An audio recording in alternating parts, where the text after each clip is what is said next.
Well, hello, my friends, and welcome to another special guest episode. Today, I'm excited to be joined by Dr. Johanna Moore, and she is going to share more about her journey and her story as a dermatopathologist and as a human being, as well as her special interests in coaching women on money issues, which is so important. We're going to hear all about that. But Johanna, welcome. Welcome to the show. Thank you so much for having me. I am so happy to be here. Yeah. Well, tell us just a little bit about yourself. Where in the world are you? A little bit about your work. Sure. I live on the West Coast, just north of Santa Barbara, right by the ocean, living my dream life. And I am a dermatopathologist and general pathologist in the community. I have changed my roles over time from strict just looking at skin biopsies all the way out to running the entire lab, the labs in my areas, and then shrinking back down to dermatopathology. And that is part of my personal burnout story, actually. Yeah. And I have twins. They are almost 10 and the love of my life. And we live with my husband and my mother. And it's just been really great living out here, and I feel really grateful for my life and my journey so far. Yeah, awesome. We're West Coast partners there. So always love that. So yeah, let's jump right into getting to hear more about your story. You shared a little bit there, but I always like for people to hear what was going on, where were you struggling, and how did you start to notice kind of the stage that you were in? Well, as most people probably listening to this podcast, I am a consummate overachiever. I can remember when I was looking for schools to go to, for residencies to go to, and I was at The Ohio State University. And I remember sitting at dinner with a friend of mine who was already a physician. And she said, "Why do you want to leave?" Because I had a boyfriend, I had a great life. I really loved being in Columbus, Ohio. And I said, "I just feel like I want to prove that I can do it, that I'm smart enough to do it." And she said, "But why do you have to prove that?" And I didn't really have an answer for her at that time. And so I ignored her. I thought, in my mind at that time, I thought, well, she just isn't a high achiever. Right. She just doesn't And so know I went on, how to do this. right. Oh, well, she's just not tough enough or strong enough or ambitious enough. Yeah. And so I went to the Massachusetts General Hospital. That's where I matched in pathology. And I felt really, really proud of myself for getting such a high ranking program. And I can remember even when I got there, I felt like already I was competing against the Right. other residents on the first day. Mhm. And that sense of competition really stuck with me for a very long period of time. I finally got out of residency and all my fellowships and took all my boards, and I made it onto the West Coast. And I felt so excited and so happy that I had made it in my private practice position. It was this kind of Camelot job at that time with equal partnership position, larger group, but not so large that you get lost and don't have a say. And I felt very special. During my process of onboarding, I felt like everybody was very happy for another dermatopathologist on board. And I really saw this picture of great growth here, and where I could finally be a leader, find my place, earn the money that I wanted to earn, have control over my time. And I found over the years, I mean, that's been over 10 years ago now, that things in life happen. And if you aren't mentally prepared for them and you don't have that base of stability that you're going to be okay and that you can take care of yourself no matter what, then you tend to get thrown around by all those outside sources. And for me, that was a big part of my journey, was moving into a situation where I felt a lot of blame towards my circumstances, Mhm. and like changes in partnership positions, changes in bosses, changes in Medicare reimbursement, all of those things that physicians all across the country are dealing with. Maybe you live in a hospital setting, you work in a hospital setting, and you have little control that you understand over your position as an employee, as a physician in the hospital. It was a similar for me. I felt like I couldn't get what I wanted because of these overarching issues around me. Right. And that really was the beginning of my burnout story, was try to fight to get away from that. And initially, I am by nature an impatient person, and I'm an actor, like I act immediately. And for those of you out there, you might think that's a good thing, but sometimes if you're going to burn down the house, it's not a good thing. And I quit my job very quickly Mm-hmm. when I realized that I was not going to have a partnership position in that firm. And I, instead of kind of waiting it out and growing from it and figuring out my place, maybe somewhere else, I just cut that tie. And that was either stupid or very brave. I'm still not sure. We'll be But what, finding a story about it later, right? right, like, we'll be fine. So what if I'm the breadwinner of the family? So, but the reason why that was a good thing was because it taught me how to create my first business. Mm-hmm. I created my first medical corporation and became an independent contractor. I did not have to move. That is a huge point that I'd like to make, is that if you are in a situation where you realize, hopefully after more thought than I did, that your job is not for you, it does not mean that you have to leave the area. And it does not mean that you have to only go to the competing pathology or hospital group. There's always a choice to start your own company. And it's not that hard. So that's what I did. And I spent almost a year trying to work on my own as an independent contractor. And again, I found that there were outside sources pushing me out of where I wanted to be. And in that situation, it was billing. And billing really, I ran out of money very fast because of billing. And so I went back into an employment position with a different group, and it was a much better situation for me. And I started getting paychecks again, and that was really great. But because it was a move of necessity at that point, because the money had run out, I was making choices from a point of lack of resources. Mm-hmm. And when you do that, when you're making choices because you have to, you sometimes miss out on the nuances and the power that you have to negotiate the deal that you really want. And what I found is the next few years after that, instead of sticking to dermatopathology, there wasn't enough work for me in that practice Mm-hmm. to do dermatopathology, which is what I think is easy and fun and what I trained so hard and so long for. So I really started spreading out into other aspects of pathology, which I still could do, but just took a lot more energy for me. I had to make new workflows. I had to read more to make sure that I was at the top of my quality.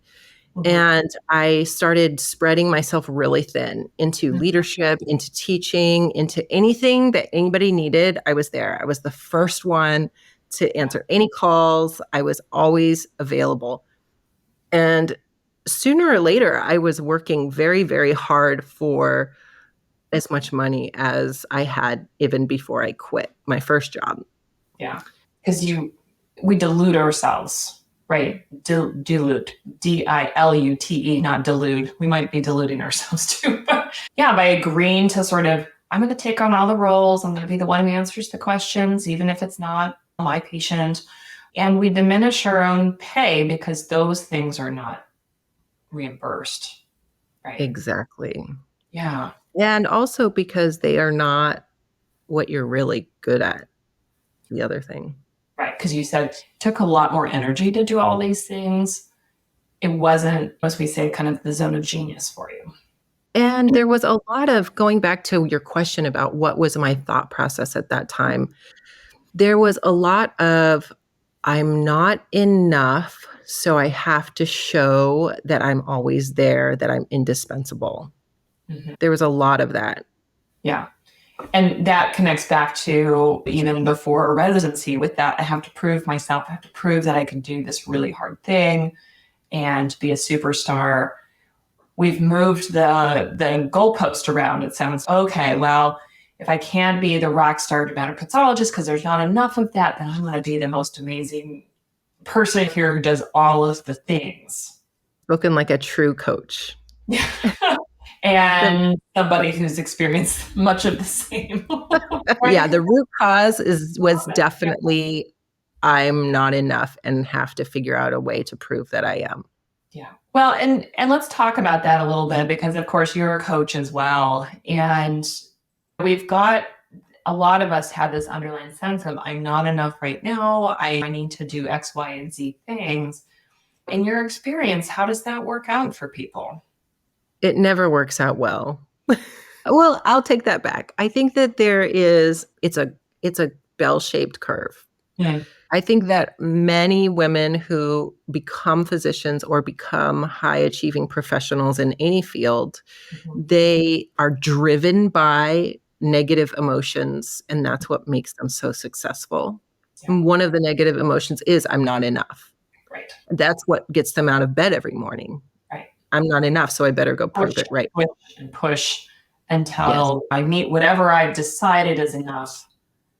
Although what happens next for most of it is okay, I'm going to move the goalpost again because this can't possibly be enough right now. exactly. Yeah. Totally. Yeah. And it's a never-ending cycle, and then you reach a point where you actually are freaking amazing and highly skilled expert who can bring in that kind of money that makes anyone else jealous, and you're still not enough. And when you get to that point, I think that's like the top. It starts to go downhill. And I Mhm. think that in my audience, that's the point where usually they look for me because Mhm. they realize that they can't do anymore. They don't have any more time, and they don't really want to anymore. Right. We know they're And doing that's too much. too much. Yeah, Yeah. and not seeing the rewards. And that's the thing, is that reach a point where that thought, I'm not enough, is no longer serving you. It's a detriment. Yeah. So then walk us through. You've kind of been in this place, right? Sort of trying to be enough at work, trying to spread yourself really thin, not trying to spread, feeling yourself spread too thin. What changed? What happened there that led to something else? I think that that is exactly what we were just talking about. I got to the point where I couldn't put any more action, positive action, behind that thought that I'm not enough. And Mhm. so I was forced to change that thought. And thankfully, I started changing that thought, working on that thought. I realized myself that that was a thought that I had to change. Yeah. And so I started doing my personal work, my work with coaches and reading and yoga and philosophy and all the things. And while I was working on it, because it does take time if you really want to solve your problem of feeling burned out, I actually, my actions started catching up with that old thought, and mistakes started coming up. I started dropping the ball in certain areas. I started feeling lack of interest in certain parts of my job, Mhm. and real kind of dreading of going to work and being at work and not getting very much done while I was at work. And eventually I made a mistake that mattered, that really Mhm. scared me. It was a typographical mistake that had clinical repercussions. Yeah. And at that point, my boss got involved and said, "We need to figure this out. What's happening to you?" And I was very lucky that finally my boss stepped in and stopped me, because as probably you and many people listening feel the same way, that it's very hard for us to stop. Yes. And And it's so hard for us to step in and stop others. very hard. Yeah. Because I don't know all the reasons. I conjecture, right? Some of it is, well, if I see that they're struggling and I intervene, I'm overstepping, but maybe I also have to confront something in myself. Yeah. It's also the fear of making them feel vulnerable and bad and being the person to tell them that Generating they're negative wrong. emotions in them. Yeah. Yeah, for sure. And actually, to skip ahead a little bit in my journey, after I had figured everything out and was doing quite well again, the very same mistake happened again to another person in my practice. Mhm. And I didn't confront him about that. And I don't know if I mean, I'm sure he probably knew what happened to me. He never talked to me about it. Mhm. And we aren't that close, so maybe that's part of it, but still, I think in a true partnership relationship practice in medicine, you should feel open enough and secure enough to talk to your colleagues about things like that. Yeah. Yeah. But so much shame gets wrapped up in all of that of So much shame. how dare I make a mistake? How dare they make a mistake? How could this happen? What does this mean about me? Mistakes happen, right? I Um, felt so much shame. yeah, I almost quit medicine completely at that point because yeah, of the shame. yeah. And instead what I did was I quit everything else except derm path. Mhm. I said, "That's all I wanna do. I don't even care if it's full time, just put me in derm path. I know I can do that." And even then, I began to wonder, can I even do my subspecialty that I trained in that I'm so good at? Yeah. Well, and that's a moment it sounds like too, where decision sort of again sort of came out of lack. It maybe didn't seem at the time, but here's this, well, I made a mistake in an area that's a lot of work and I'm not very comfortable in because I maybe prefer to be over here or more interested in over here. And so we pull back, deciding that, okay, well, that's not for me. I mean, I see that in other areas too. I see in family medicine, people pull back from doing simple office procedures because something happened and didn't go well. And rather than allowing the negative emotion, like allowing the shame to be there and sort of processing it, getting help, seeking some guidance, we just kind of shrivel up, right? We kind of shrink inside, say, okay, I can't do that. And it often just it feels terrible. And so that lack of confidence kind of goes along with that, doesn't it?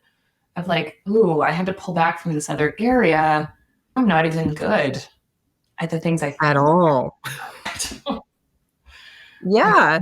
so Yeah, hard. and then you have to explain to people why you changed, and in our circle, people don't back out, they keep going forward.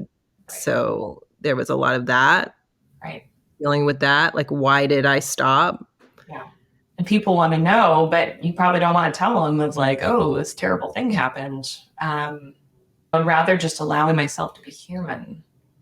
No, I Yeah, tried and that. You know? I think what's so funny about that is that you feel so alone, like you are the only person who ever made a mistake in medicine.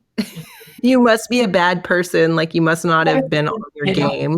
practice, like this particular mistake, right? When clearly we learned later, oh, nope, somebody else did the exact same thing The in my exact same practice, thing. right? Which means it's happened hundreds of times in other lab settings, just the same. Yeah.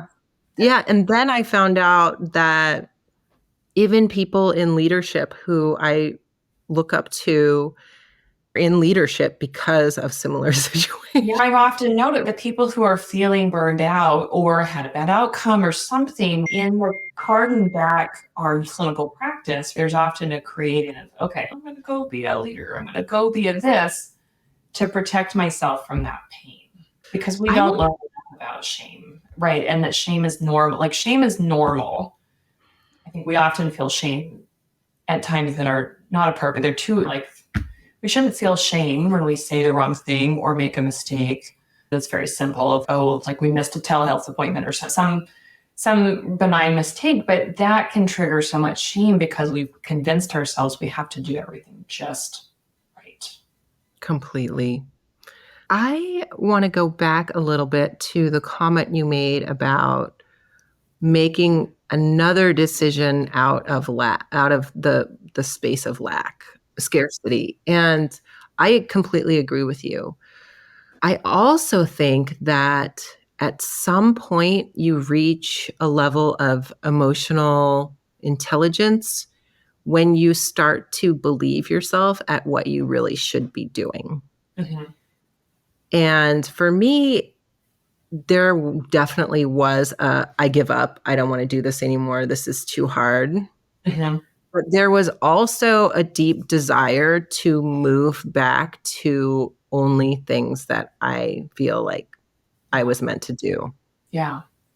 Yeah. And for me, it was contracting my practice and expanding my coaching business. Mm-hmm. And I actually own another business with my husband. He's a massage therapist. So it's very interesting. I did an activity that I always recommend to people in my group when we're doing goal setting if they're still kind of lost as to what their purpose is, what they want. And it was an exercise where you wrote your own obituary, like a New York Mm-hmm. Times obituary. And then you write it and then you put it away for a little while and then you come back and you read it. Mm-hmm. And I wrote mine, and this is maybe 4 or 5 years ago. I wrote mine, I put it away, and then I came back to it. I think it was right when I joined EntreMD business Mm-hmm. school, and I joined when I had my medical corporation. So there was no she is money, and the coaching thing was not existent yet. Mm-hmm. And so I wrote down everything, and then I read it again, and I realized that I hadn't written a single thing about being a physician, higher obituary. Mm-hmm. And I did not purposefully do that. It was definitely a stream of thought type activity. And that was when I really started a deep dive into my own personal exploration of, well, if that's not what I think my life is about, maybe we should be pursuing these other things that I talked about. I talked a lot about working with my husband and being with my family. And that was really the beginning of my true entrepreneurship journey.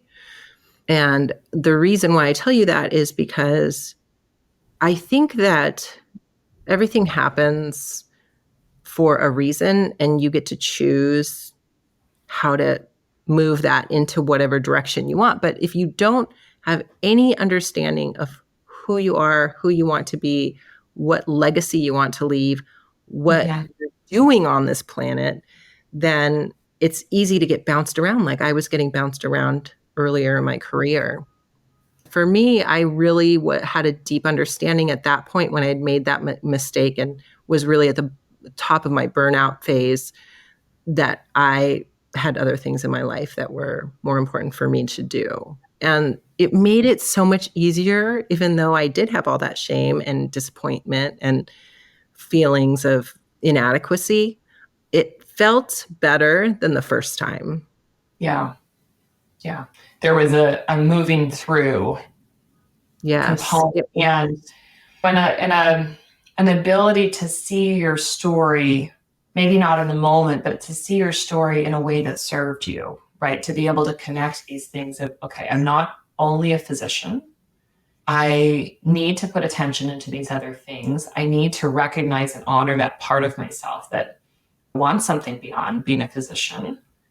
And consequently, to do that, it probably required a narrowing of focus or less time, spent on the physician work if that wasn't serving you, especially like knowing that the general pathology was just kind of too much. It was too much bandwidth in a way that didn't feel great. Sounds like. Yeah, for sure. And the funny thing is that when I did switch back to DermPath, it wasn't a full switch. I mean, you have to honor your other colleagues and patients in the community. So it wasn't like, I'm never doing this again. It was Yeah, more like, okay, I'll help you cover so that the practice doesn't fall apart. And I was very grateful for the fact that they were helping me facilitate that for me.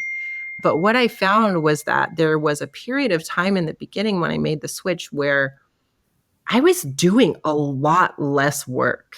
Right. It felt like a lot less work. But like you were saying, obviously, what I found out after the fact was that it was reimbursing very well. And Mm, all the other things, all the other work that were making me feel productive were not were not things that we were being reimbursed for and probably weren't helping people as much as I expected that they were. There was a yeah. lot of redundancy Mhm. before and a lot of focus after. And 3 months after I switched into DermPath only, I actually received a mid-year bonus of $10,000. Yeah. And I hadn't received a bonus in a long time. So I did less. I did what Yeah. I loved. I did what I Yeah. was good at. I Yeah. stayed in my lane Yeah. and I earned more money. Yeah. Well, and let's talk a little bit about kind of money and sort of what this has become for you because you have a coaching practice that focuses around that. Tell us a little bit about where that desire came from and how did you get going? Because of course, a lot of people listening have fantasies of doing something else beyond medicine, sometimes with medicine, sometimes instead of medicine. And they have so much fear about, I don't know if I can do this. And you and I have the perspective of it's not actually that hard. It's not something that we usually know too much about having a business, but tell us a little bit more about kind of those interests in this journey. Absolutely. That really hits on the head, sort of what I feel like encompasses this so money society, is what my membership is called. I help women realize that they can make a whole bunch more money than they think they can without the hustle. And I think that almost all people who aren't don't own a business have a mentality, an employment mentality Mhm. that your time is worth a certain amount of money. Mhm. And when you start delving into the entrepreneurship realm, you realize that time is not the only thing that influences money. Mhm. It's more people, more sales, and some of those things are reproducible in a way that doesn't have to do with time. And I think that for me, number one, realizing that I could make money, which is another employment mentality Mhm. issue that a lot of people have. I, Meaning I could thought make money inside at all. I at mean, the all. thought that I spent what, like 20 years studying to be a dermatopathologist. And then I come out and I expected, on one side, I expected a certain salary. And on the other side, I felt like somebody was giving it to me. It Right. wasn't, I have this amazing skill and I'm going to get money for it. It was, I need to find someone to pay me for this skill. So, number one, I think a lot of physicians, especially women physicians, because of the whole patriarchy history in our lives, in our history, I think that we don't believe that we deserve again that money. And number two, we connect the money that we're earning to our self-worth.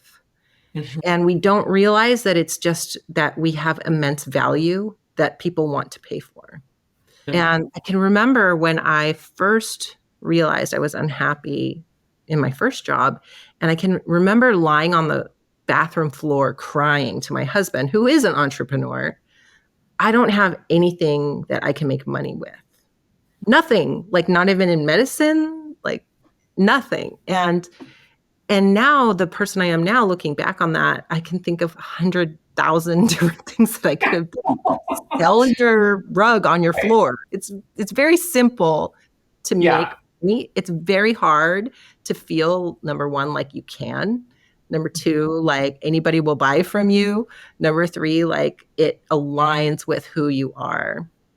And so that's really where I had to make my changes, and Yeah. where his money came from was, if someone who's like at the top of her academic career, who can't get any more training, don't know how to make money, then nobody else does. Right. What's going on? What do you think is kind of the block underlying those challenges that you mentioned of kind of the ability to make money at all, kind of using your skills? Like, I have a sense of what I think I would say is the key, but I'm curious to know what you think is the key there. I think that a lot of it is, as I said before, just that people don't know how, and they are afraid that it's very difficult. Mm. And when you start to do it, there are uncomfortable things that you have to do that are rooted again in scarcity. For Mhm. instance, a lot of people, including me sometimes, are scared to death to look at their bank accounts. Right. And I think that's rooted from the lack of empowerment of being able to make more money, is that all you can do is just not buy Starbucks or shrink Right. because you only have a set amount of money coming your way. And once you just open up to the idea that you actually can make more money, then it's, well, you have two things to work with now. You have a lot more freedom as to what's coming in and what's going out. Mhm. And one thing that I think is really very challenging before you understand how to even make a couple dollars a day recurring revenue is that you you write down all your numbers, and you write down your ins and your outs, and you write down what comes in, and then you write down what you're spending on. Mhm. And most of us get paid biweekly or monthly. So it's like you write down this really big number on one column, and then on the other column, every single day you have 5, 10 things. And Yeah. it's it's very demoralizing that you don't have that balance, that you can't say, okay, today I went to Target, I spent $150. I'm just going to sell one more product and then I'm even. You Mhm. can't do that if you don't know how to sell. So for me, a big part of what I do is, yes, of course, I teach financial literacy. I teach people how to invest, how to save. I teach them that, but really the bulk of what I teach is, how do you start your first business? How do you start a side hustle? How do you optimize your current job? How do you gain that sense of empowerment to ask your boss for a raise? It's a lot easier if you have a side gig. Mhm. Spoiler alert. You're a lot less scared to lose your Yeah. job because you know that it's okay. And that connects to what I think is underlying a lot of this is the fear of asking. And I certainly sit in that fear more often than I would like, but that fear of asking for people to reflect the value that you provide with money, right? When you're asking someone to buy something, to come work with you, if you're recruiting patients into your private practice, or, yes, here's my product, here's my book, you are asking, even if it's not always in a question. And we have been taught and socialized not to ask, because that implies that I think that we internalize our worth enough to know that we have value to offer. Yeah, and I would say even one step further, once you reach the point where you actually can ask, is that you stop asking and you start offering, Mm-hmm. because your self-worth is so much more than, that's what so she is money is you're worth more than any amount of money. You just need to relay to the other person why that's so important. What is it that you're solving for them that's so urgent that they want it? They're not going to just pay you because, oh, okay, Megan, like, I feel bad for you, I'll pay you. It's not that. It's okay, you're good. Like, all right, Value. you're good enough, doctor. No, it's not that. Yeah. It's, I need you. And I think that's something that all of us need to work on more Yeah. all the time. Yeah. I'm with you. I'm sold.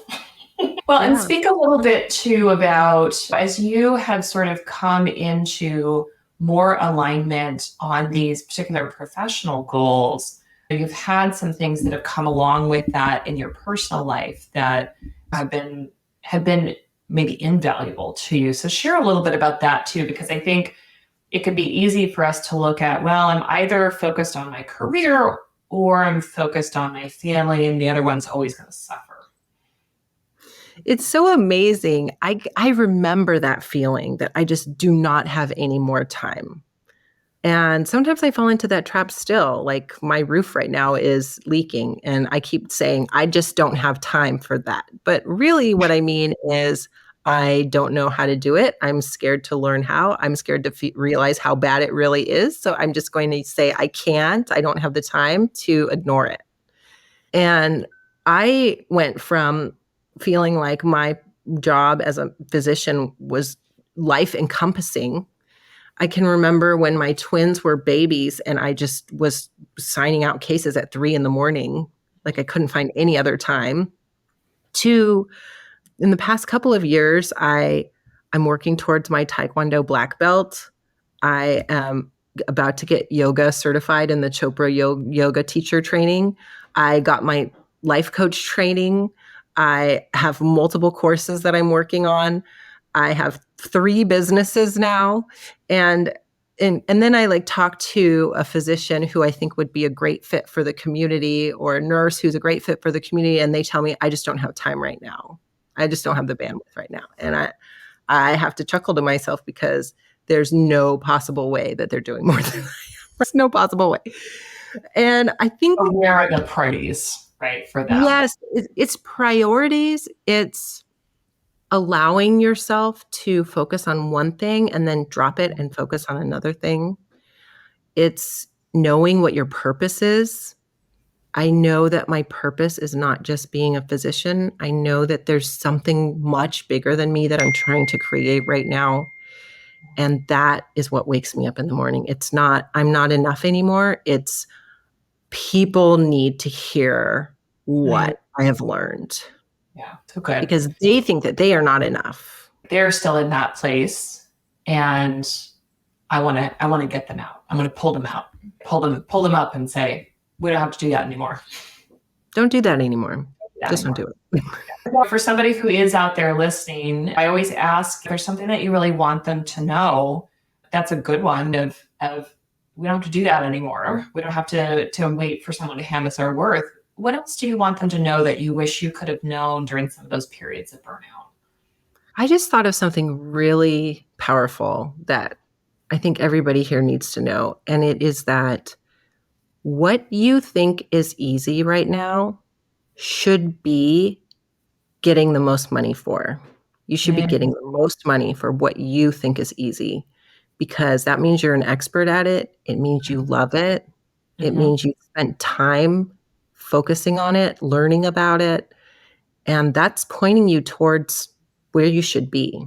It's not, oh, this is easy and you should feel bad about that. Yeah. Or you should do it for free because you like it. No, that's your superpower. Yeah. I love that. That's a really good one.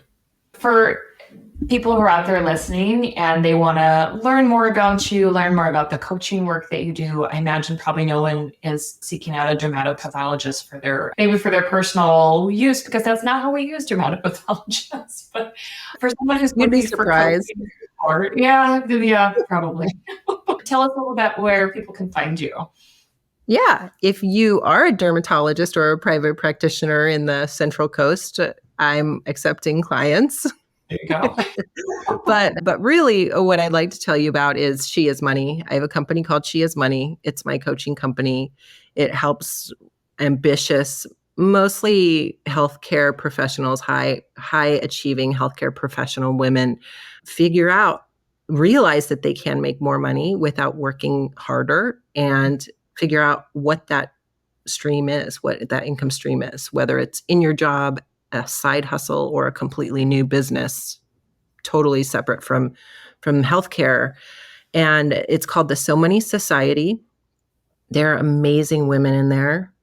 They are all kicking butt and learning how to make more money and live amazing lives that they want to be living, both in work and outside of work. So if your problem right now is that you hate your job and you can't get rid of it because of the money, then you need to figure out how to change that. And you can find me on Instagram. That's where I'm the most active, at sheismoney.llc. And you can look me up. My website is www.sheismoney.com. Awesome. And we'll have links to that in the show notes so that we can make it easy for people. Johanna, thank you so much for joining me today. This was a great conversation. And I think we all need to talk more about money and worth and sort of wrestling with some of those big questions. So thank you very much. Yeah, thanks for having me. It was a great time. All right, my friends, that's all we have for this week. Join us next week as always. And until then, take care. Bye-bye.